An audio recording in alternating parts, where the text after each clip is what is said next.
미국 시장이 거침없이 상승을 하고 있습니다. 특히 나스닥의 상승이 돋보이는데 이제 진짜 1만 포인트를 바로 눈앞에 두고 있다. 이렇게 이제 볼 수가 있습니다. 문제는 과연 지금의 미국 주식시장의 상승이 경기를 반영하고 있는 거냐 하는 것들에 대해서는 여러 가지 논쟁이 있을 수 있지 않을까라는 생각이 드는데요. 그래서 오늘 미국 경제와 그다음에 주식시장 관련 그리고 또 반도체 관련한 부분들을 모두 다 알아보는 시간을 갖도록 하겠습니다. 이상재 유진투자증권 이코노미스트 나오셨습니다. 예, 안녕하십니까? 예, 안녕하세요. 예. 오늘 올해 처음이네요. 예. 아니 지난 올해 처음 아닙니까? 아이고 이건 뭐 죄송합니다. 제 새해 복 많이 받으시라고 말씀드릴 뻔했습니다. 예. 좀 전에 우리 이용곤 팀장께도 저기 반도체에 관해서 여쭤봤는데 뭐 워낙 지금 시장의 업종에서는 반도체가 가장 핫한 업종이기 때문에 역시 또 이제 유진투자증권에서는 어떻게 생각하시는지 하는 것들을 여쭤봐야 되지 않나라는 생각이 듭니다. 삼성전자 실적 발표했고요. 그에 따라서 주가 올라가서 지금 사상 최고치 이렇게 가고 있습니다. 그렇게 되다 보니까 우리 시장 자체도 상당히 좀 탄력을 많이 받고 있는 그런 그 상태이거든요. 삼성전자 실적 그다음에 주가 어떻게 평가를 하고 계십니까? 예, 저희도 비슷한데요. 일단 4분기 실적은 매출은 조금 부진했지만은 이익이 상당히 선방을 했다라는 쪽으로 요약을 할 수 있을 것 같고요. 저희들 영업이익이 7.1조 원 나왔는데 시장 기대는 한 6.5조 원 정도 됐었는데 그렇죠. 저희 애널리스트 분석에 의하면은 지금 자세한 내용이 나오지는 않았지만은 반도체와 그리고 IM 부분에서 일부 일회성 비용이 한 6천억 정도 이익을 증가시키는 요인으로 작용을 해서 그래서 한 7.1조 원 정도 되는 거고 실제 실력은 한 6.5조 원 정도 내외가 이렇게 작년도 4분기가 큰 변화는 없을 거다. 따라서 상반기에 비해서 3분기하고 4분기에 바닥을 찍고 이렇게 이익이 회복되는 완만하게 회복되는 구도에는 변함이 없다라고 저희도 보고 있고요. 저희들이 중요하게 보는 것은 저희들이 올해 1분기는 작년도 그러니까 작년 4분기에 7.1조 원, 실제 실력은 한 6.5조 원 정도에 비해서 훨씬 더 나아진 한 7.3조 원 정도가 1분기에 실적이 영업이익이 계속 나오지 않겠는가라고 보고 있습니다. 역시 많이 보고 있는 것처럼 반도체와 이 IM 부분의 손이 개선이 되고 특히 연간이 중요한데 저희들 전망은 작년에 지금 27.7조 원, 약 28조 원 가까이 됐었는데 저희들은 38조 원 정도를 지금 2020년에 예상을 하고요. 따라서 한 38% 정도 그렇죠. 반도체 쪽에서는 여전히 올해 작년에 이제 기대를 바탕으로 해서 이미 많이 올라왔지만은 올해 그 실적이 상당히 가셔야되는 시기가 될 것이다라고 저희들도 보고 있습니다. 예, 앞에 이용곤 팀장 얘기하셨던 것처럼 숫자 자체는 영업이익 숫자 자체는 최고 이익을 낼 때 비해서는 부족하지만 실적의 방향성이 어떻게 되느냐 하는 것들이 굉장히 중요한데 지금은 아마 그 방향성을 굉장히 좋다라고 그렇게 판단하고 있는 것 같습니다. 그러면 전체적으로 반도체는 어떨 거라고 지금 전망을 하고 계십니까? 업종 전체로. 예, 저희 애널리스트의 시각과 저희 유진투자증권의 시각은 2020년에 상당히 긍정적으로 보고 있습니다. 반도체를 구성하는 전방 산업의 수요 부분이 결국 세 가지 아니겠습니까? 하나는 서버 쪽의 수요가 있고 하나는 이제 핸드폰 쪽, 무선통신기기 쪽에서의 반도체 수요, 그리고 세 번째는 PC 수요가 있는데 서버 쪽에서도 지금 클라우드 업체들 중심으로 해서 서버의 데이터 센터에 대한 투자가 증가를 할 가능성이 높고요. 역시 이제 이 휴대폰 쪽, 무선통신기기 쪽에서도 5G를 해서 작년보다 수요가 늘어날 거라는 점. 그리고 PC 역시 7년 동안 지금 계속 역성장을 해오고 있었는데 올해는 역성장에서 좀 벗어날 여지가 있다는 점. 이 세 가지 그러니까 D램 메모리와 관련된 이 전방 산업 세 가지 수요가 좋아지기 때문에 이 반도체 가격이 이미 지금 올해 들어와서 조금 현물 가격을 중심으로 해서 돌아서고 있는데 이 가격들이 1분기 이후에 좀 더 상승폭이 커질 수 있다. 이런 측면에서 반도체 전체의 모습은 상당히 올해 양호하고 반도체 수출도 작년에 마이너스 폭이 컸었는데 12월부터 마이너스 폭이 10%대로 줄어들었고요. 올해 1분기가 지나면서부터는 물론 기저효과가 작용한 측면이 있지만은 반도체 가격의 상승을 바탕으로 해서 기저효과를 넘어서는 전년 동기비 증가세가 가능할 수 있겠다라는 쪽으로 저희들 정리를 하고 있습니다. 예, 그 반도체 경기가 아무튼 올해는 작년보다도 상대적으로 괜찮을 거다. 이렇게 이제 전망을 하신 건데요. 반도체 주가가 최근에 많이 오른 그 동력 중에 하나는 결국 보게 되면 미국의 반도체 지수가 상당히 많이 상승했다라고 하는 것도 역할을 많이 했다라고 볼 수가 있거든요. 그래서 미국의 반도체 기업들의 주가하고 그다음에 또 실적하고 이런 것들은 지금 어떤 그 상태에 있습니다. 예, 지금 뭐 우리와 관련돼서 미국 반도체 기업 가운데 실적이 좋은 기업들도 있고 일부 조금 부진한 기업들도 있는데 예. 가격 측면에서 본다면은 작년에 미국 반도체 기업들은 대부분 2배 가까이 주가가 상승했는데 우리도 많이 올랐지만 우리는 한 절반 정도, 그러니까 삼성전자는 44%, SK 하이닉스는 55% 정도 올랐으니까 예. 뉴욕 증시에서 반도체 가격이 어차피 업황에 대해서는 동일한 기대를 가지고 있는데 가격의 상승폭은 우리가 많이 오른 것 같지만은 뉴욕에 있는 반도체 업종들보다는 상승폭이 적고요. 예. 저희들이 또 한 가지 주목을 하는 것은 2000년 이후에 삼성전자 주가의 흐름을 보면은 30% 정도 가격이 이렇게 하락하는 조정을 보이고 나면은 그다음 한 1, 2년에 걸쳐서 거의 한 2배 가까이 올라가는 상승의 흐름이 반복돼 왔었는데 예. 2018년에 이 30% 정도 조정을 보인 다음에 말씀드린 대로 2019년에 지금 한 50% 가까이 상승을 했는데 저희들이 그런 2배에 가까운 그 과거의 흐름 그리고 반도체 업황의 개선 가능성을 본다면은 반도체 가격이 상당히 큰 폭 상승을 했지만은 또 신고가를 갱신했지만은 2020년에 추가 상승할 수 있는 여지는 지난 한 20년 동안의 반도체 가격 흐름에서도 뒷받침이 되고 있다는 점도 저희들 주목하고 있습니다. 예. 그 업종에 따라서 어떤 회사의 어떤 애널리스트가 가장 잘하냐 하는 것들은 뭐 여러 가지 기준으로서 우리가 나눌 수 있겠지만 제 개인적으로 이 애널리스트가 얘기하는 거는 꼭 한번 참고하고 들어봐야 된다라고 생각하는 애널리스트가 있거든요. 반도체에 대해서는 유진투자증권의 애널리스트를 저는 국내에서 제일 최고라고 치고 있습니다. 그리고 좀 전에 우리 그 이사님께서 그 양반의 그 의견을 중심으로 해서 말씀을 해주셨습니다. 한번 꼭 참고를 하셨으면 하는 생각입니다. 자, 이제 반도체 외에 다른 거를 한번 좀 여쭤봐야 될 것 같은데요. 4분기 실적 시즌이 시작이 됐거든요. 실적에 대한 전망하고 그다음에 어느 업종을 좀 유망하게 보시고 계십니까?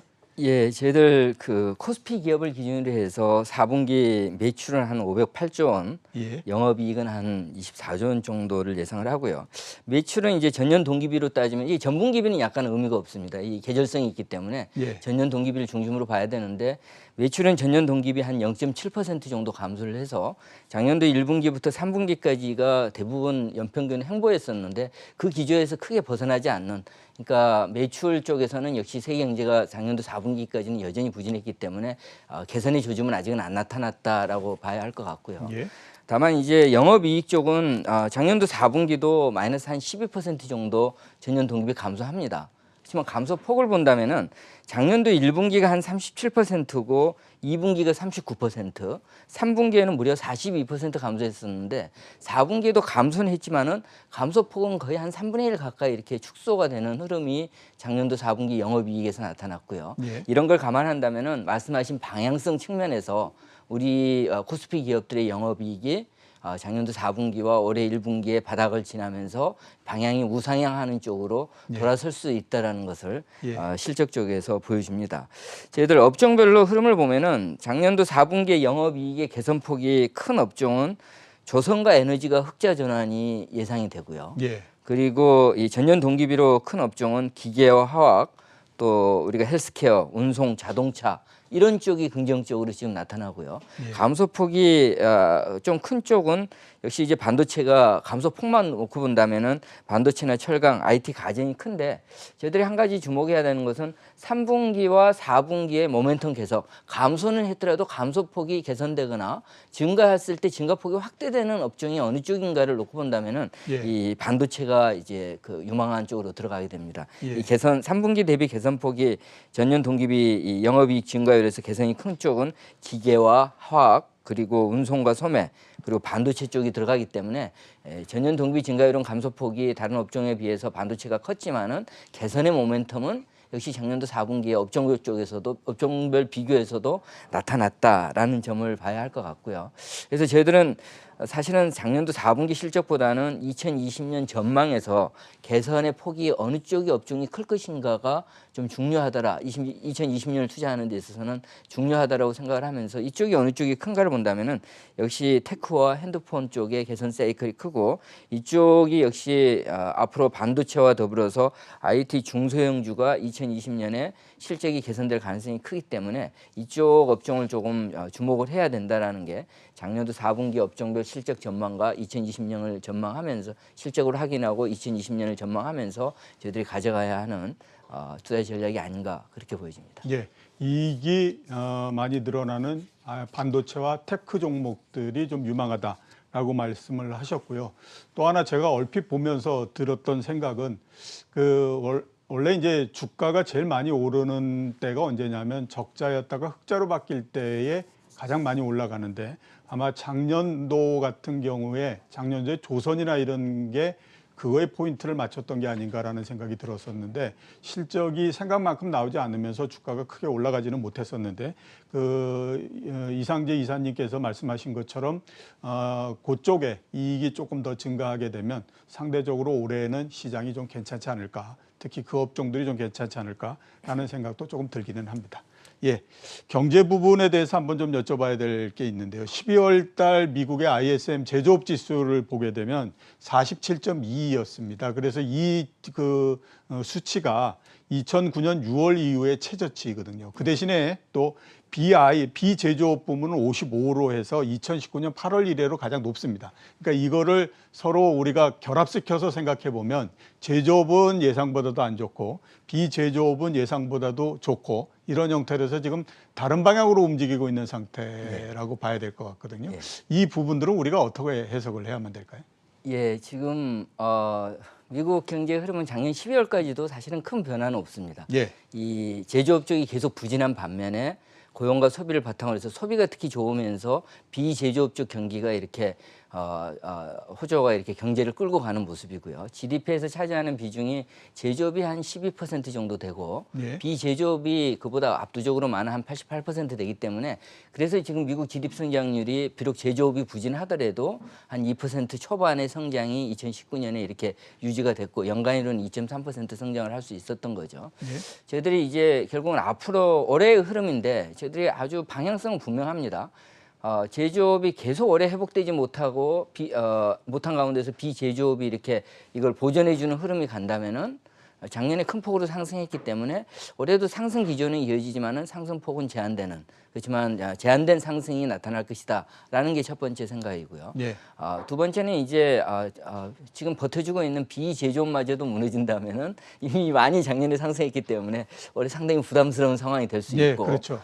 가장 좋은 케이스는 제조업마저도 살아난다면은 비제조업이 양호한 상태에서 그렇다면은 정말 우리가 기대하고 있는 미국 경제가 2020년에 2.5%를 넘어서는 성장이 가능해질 테니까 너무나 당연한 얘기지만은 시장의 방향성이 그렇게 세 가지로 우리 생각을 해볼 수 있을 것 같고요. 역시 핵심은 이제 제조업의 회복이 가능할까 아니면 비제조업이 계속 버틸까 하는 건데 제조업의 회복은 우리가 좀 더 지켜보자. 왜냐하면 아직 미중 무역 분쟁이 1단계 합의를 했지만은 미국의 중국에 대한 관세율이 떨어지는 폭이 크지 않고 이런 측면을 감안하면은 제조업이 당장 회복된다라는 것보다는 저희들이 오히려 관심이 있는 것은 비제조업이 계속 버텨줄 수 있는가. 이 말은 다시 말해서 고용과 소비가 미국 경제를 버텨주는 고용과 소비가 계속 될 것인가의 문제고 그런 측면에서 이번 주말에 발표되는 미국 고용 데이터도 굉장히 관심 있게 오히려 1월 달의 흐름을 12월 15일에 미중 간의 이 서명이 이렇게 지금 예정돼 있지만은 그것보다도 더 연초에 글로벌 중시를 움직이는 데 있어서는 이번 주말에 발표되는 미국 고용 데이터가 훨씬 더 중요할 것 같고요. 네, 그렇겠죠. 다만 조금 조심스럽게 생각하는 것은 고용을 움직이는 것은 결국은 미국 기업 이익이 2020년에 더 좋아지느냐 안 좋아지느냐의 부분인데 예. 이 부분과 관련해서는 지금 팩셋이나 이런 쪽에서 나오는 데이터를 보면은 기업 이익의 증가세가 좀 둔화되는 부정적으로 좀 예상이 되고 있고요. 예. 또 특히 중요한 기업 이익 마진이라는 채산성 쪽이 이미 작년도 1분기부터 3분기까지 보면은 10.9%.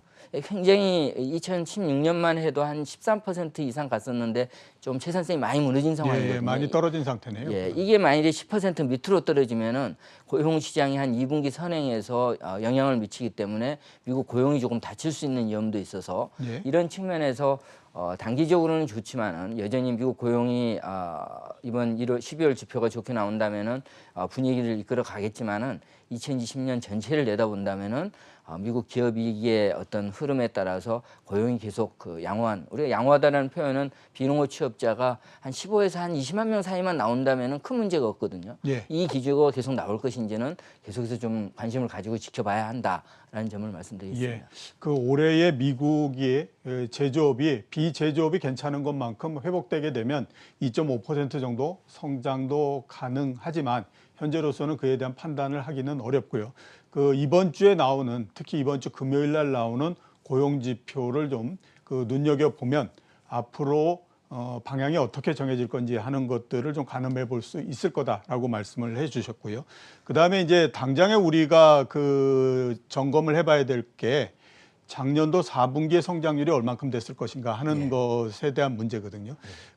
이게 시간상으로서 우리가 한번 이렇게 되돌이켜서 생각해 보면 한 11월 정도서부터 미중 무역 분쟁의 1차 합의가 이루어질 거다라는 얘기가 있었지만 그 이전까지는 계속해서 그 영향권 내에 들어가 있었기 때문에 이번 이 4분기 성장률이 나오는 거는 여러 가지 복합적인 것이 같이 맞물릴 거다라는 생각이 듭니다. 그래도 여전히 2.0%는 넘어가지 않을까라고 기대를 하고 있는데 이사님은 어떻게 기대를 하고 계십니까? 예, 3분기까지는 상당히 예상보다 좋았죠. 예, 그렇죠. 그러니까 예. 3분기에 미국 GDP 성장률이 2.1% 전분기비 연율 나왔고요. 공교롭게도 전년 동기비로 보더라도 2.1% 성장을 했습니다. 그래서 이제 1.8% 정도로 좀 둔화가 되지 않겠느냐라는 우려가 있었는데 3분기에 상당히 선방을 했고요. 참고 지표지만은 준비한 차트를 보면서 하나 말씀을 드리면은요. 아주 재밌는 게 여기서 이제 검정색으로 그려진 미국 ISM 제조업 지수, 파란색으로 그려진 데이터를 보시면은 이게 어떻게 구한 거냐면은 ISM 제조업 지수에 대해서는 20%의 가중치를 두고 비제조업 지수에 대해서는 80%의 가중치를 둬서 가중 평균에서 만든 지표인데요. 이 ISM 제조업 지수의 움직임이 미국 GDP의 전년 동기비 성장률의 1분기 선행에서 상당히 높은 정의 상관관계를 차트에서 나온 것처럼 그렇네요. 거의 비슷한 형태로서 움직이니까. 같이 움직입니다. 예. 근데 이 분기별 데이터를 말씀을 드리면은 ISM 가중 평균된 지수가 2분기에는 55.1이었고요. 3분기에는 53.2로 떨어집니다. 그러니까 이것만 놓고 본다면은 3분기 GDP 성장률이 2.1% 성장했으니까 전년 동기비 기준으로 4분기에는 한 2% 조금 밑으로 떨어질 수 있다는 거고 이걸 계산해 보면은 전분기비 연율로는 1.8에서 2.0 정도 작년도 4분기는 3분기보다 조금 둔화되는 모습이 나올 수 있지만은 재밌는 것은 이제 작년도 4분기 ISM 지수의 평균이 3분기와 동일한 53.2를 기록을 한 거죠. 그 소리는 이제 올해 1분기 GDP 성장률은 올해 미국 경제가 조금 악화될 것이다. 연간으로 1.8이나 그 밑으로 떨어질 수 있을 것이다라는 우려가 있는데 보통 1분기 성장률이 조금 나쁘게 나오는데 생각외로 작년도 4분기 수준의 GDP 성장률 1.8에서 2.0% 사이 2% 내외의 성장률이 1분기에도 여전히 유효하다. 경제에 대해서 미국 경제에 대한 불안감이 조금 완화될 수 있는 여지가 ISM 지수에서 보여줬기 때문에 그런 측면에서 이런 지표의 흐름을 보더라도 당장 미국 경제의 침체에 대한 불안이 생길 여지는 좀 적지 않는가 그렇게 보여집니다. 그러니까 이 ISM 제조업 지수를 가지고 우리가 추계를 해보면 작년 4분기에 미국의 성장률이 2.0% 정도는 아마 되지 않을까라는 말씀을 하셨기 때문에 뭐 그렇게 지금 현재로서 미국 경제에 대한 우려를 하거나 그래야 할 이유는 없다라고 이제 말씀을 해주셨고요. 그 다음에 이제 중국으로 한번 건너가서 또 우리가 한번 살펴보면 미국이 비제조업이 강하고 제조업이 약한 거와 또 반대로 최근에 중국에서 나오는 숫자를 보면 제조업은 조금씩 강해지는 형태고요. 대신에 비제조업은 또 시장의 기대에 못 미치는 상태에 있습니다. 그래서 이게 그 경기 부양 지금 이제 막 시작을 했는데요. 그 효과를 한번 감안해 보게 되면 시간이 지나면서 제조업이 더 강해지는 게 아닐까라고 하는 기대도 좀 할 수 있는 그런 상태인데 중국 쪽의 이런 움직임은 또 어떻게 보고 계십니까? 예, 중국은 이제 제조업이 국가통계국 그 제조업 PMI를 기준으로 해서 놓고 본다면은 11월과 12월에 이제 50을 넘어서서 50.1을 기록을 하면서 예. 이게 작년 여름에 계속 50 밑에 있었었는데 좀 회복이 되는 모습이고요. 예. 비제조업은 12월에 조금 둔화됐지만은 그래도 수준이 여전히 53 정도, 50이 중립이니까 예. 여전히 비제조업은 조금 양호한 상태로 계속 버텨주고 있는 그런 모습입니다. 저희들이 관심은 작년도 3분기 중국 GDP가 6.0이 나왔고요. 연간으로는 6.2 정도 되는데 대부분 생각이 2020년에 이게 6%를 유지하기가 조금 어렵고 이게 6% 밑으로 내려갈 텐데 세계 경제에 대한 불안을 줄 정도로 5.5 밑으로 떨어질 수 있는가 이게 불안의 핵심인데요. 예. 저희들이 봤을 때는 6%를 훌쩍 넘어서는 중국 경제가 좋아지는 모습을 2020년에 기대하기는 좀 어렵지만은 중국 경제 성장률이 그렇게 우려를 줄 정도로 크게 떨어질 가능성은 적다. 예. 그렇게 보는 이유는 작년도 연초부터 시작된 중국 정부의 어떤 통화 공급 확대 정책이 제조업과 비제조업, 실물 경기에 미치는 시차가 대략 한 3분기 정도의 시차를 가지고 있고요. 따라서 예. 작년도 연초에 강하게 썼던 경기 부양 정책이 지금 올 4분기에 중국 경제 지표 모습으로 나오는데 중국이 작년도 여름부터 이 손을 다시 조금 손속을 줄입니다. 경기 부양 역시 부채 문제 때문에 이 경기 통화 공급 늘리는 것을 줄였기 때문에 이런 걸 감안해 본다면은 중국 GDP 성장률이 2020년에 5.8에서 6.0 정도 크게 무너지지는 않지만은 중국 경제가 아주 2020년에 크게 좋아져서 세계 경제를 끌어올릴 수 있는 여지는 예. 아직까지는 그렇게 큰 기대를 갖기는 조금 어렵지 않는가라는 게 중국 쪽에서 보여주는 흐름인 것 같습니다. 예. 지금 그 1차 무역 협상에 타결이 나면서 제일 인상적으로 바뀐 그 경제 변수를 그러니까 가격 변수를 보면 위안화가 7위안에서 6위안대로서 떨어져서 지금 6위안대 상반 부근에서 계속 지금 붙어 있는 상태에 있거든요. 앞으로 이 위안화의 움직임은 어떨 거라고 지금 전망을 하고 계십니까? 예, 역시 이제 미중 무역 협상에 대한 큰 그림은 이제 이번 1월 15일 날 서명을 하고 나면은 예. 미국 대선이 있는 11월 3일 전까지는 미중 간에 이걸 다시 크게 불러일으킬 수 있는 여지는 미국과 중국 모두 관심이 그럴 필요성이 좀 적기 때문에 소강 국면으로 가지 않겠느냐라고 생각을 하고요. 저희들은 이제 그 작년도 그 5월 이후에 특히 8월 이후에 미중 간의 무역 분쟁이 커지면서 위안화 환율의 흐름을 보면은 분쟁이 터지기 전에 6.8 정도의 8 초반에 있던 위안화 환율이 7일 위안을 넘어섰던 거죠. 그렇죠. 7.1까지도 갔었던 거죠. 근데 그 부분이 없어졌기 때문에 지금 6.95 정도에 있는 위안화 환율은 6.8 초반대까지 떨어질 수 있는 힘은 예. 충분히 갖춰졌다. 예. 그리고 여기서 6.8 밑으로 떨어지는 것은 올해 중에는 2단계 무역 협상이 바로 크게 진행될 여지가 적음을 감안하면은 6.8 내외에서 올해 위안화 환율은 계속 좀 움직이지 않겠는가 예. 그런 정도로 지금 위안화 예. 환율은 보고 그러니까 있습니다. 뭐 크게 여기에서 7위안을 다시 올라간다든가 이런 거보다는 오히려 6.8위안 쪽으로 가서 안정될 거다. 예. 이렇게 이제 전망을 해주셨고요. 마지막으로 한번 제가 그 질문을 드릴 부분이 올해 1월 시작하면서부터 주식시장은 정말로 큰 변동입니다. 하루에 1%씩 왔다 갔다 하는 형태로서 계속 진행이 되고 있는데요. 이런 그 변동성 장세가 과연 언제까지 진행될 건가 하는 것들이 굉장히 관심일 수밖에 없는데 그 이사님은 언제까지 좀 그 생각을 하고 계십니까?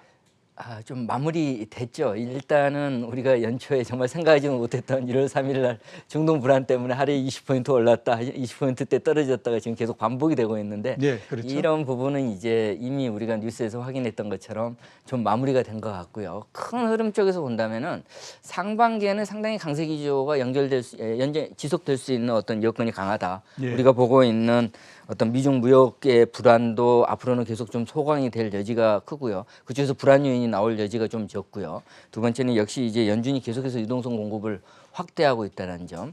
경기 역시 크게 보면은 마이너스 10%에서 우리 수출 증가율을 기준으로 했을 때 0%까지 갈 수 있는 기저 효과만으로도 그 정도 이 마이너스 10에서 0으로 가는 어떤 반등 기저 효과의 개선은 상반기 중에는 충분히 유효하기 때문에 예. 상반기의 분위기는 상당히 밝다라고 생각이 되고요. 하반기에 우리가 확인해야 되는 것은 기저 효과까지는 충분하지만은 기저 효과를 넘어서는 우리 수출 증가율이 연간 5%나 10% 쪽으로 갈 수 있는 그런 확실히 좋아지는 모습은 하반기에 우리가 정말 점검해야 하는 모습이거든요. 예. 이런 모습에서 본다면은 아직까지는 미국의 고용이나 중국의 정부의 경기 부양 정책 이런 쪽에서 확인해야 할 여지가 있어서 하반기에는 다시 한번 생각해 봐야겠지만은 상반기까지의 흐름은 좀 양호하지 않겠는가 그렇게 보고 있습니다. 예.